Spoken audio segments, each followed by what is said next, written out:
રાખના રમકડા મારા રામે હો મારા રામે રમતા રાખ્યા જો. પેલા સાહેબ બેઠા છે, બે દાડા સારું ખાધું નહીં. સાહેબ જોડે ભીખ માંગીએ, કંઈક આલે તો પેટ ભરાય મારું.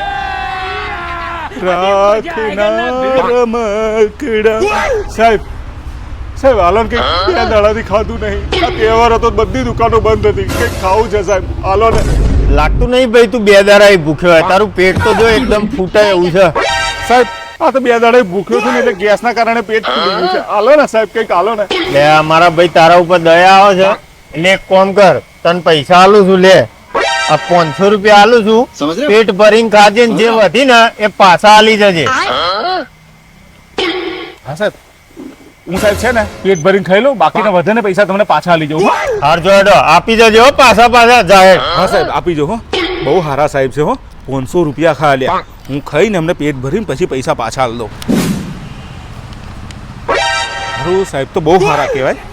હું એક કામ કરું છું, આ 500 રૂપિયા મારી જોડે રાખી લઉં છું અને બીજા પૈસા એમને આલી દઉં.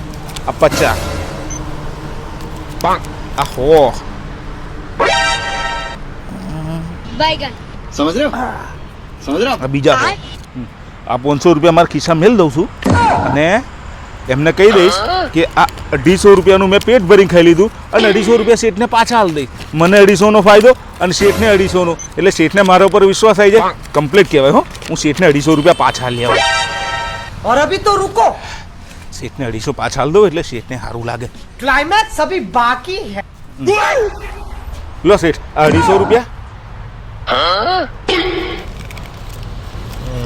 પેટ ભરીને ખાધું ને? હા સાહેબ હો, પેટ ભરીને ખાઈ લીધું. જોઈને ભાઈ આ તારી મદદ નહીં કરી, તને પેટ ભરીને ખાવા મળી ને એટલે કોકની મદદ કરીએ ને તો ભગવાન આપણી મદદ કરે. આ 500 નોટ હતી ને ચાંદની મારે પડી રહી હતી, નકલી નોટ કોકે મને વરગાડી હતી, એટલે આ તારે ખવાઈએ જ ને મારા 250 રૂપિયા આવી ગયા. બેવાનું એ કોમ થઈ ગયું આપણે.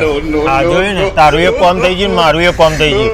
ભગવાને મને આ 250 રૂપિયા આવી ગયા, લે મારે કોમ થઈ ગયું. આ તો 250 રૂપિયા વાળા કરતા યાર વગર देखा आपने लापरवाही का नतीजा.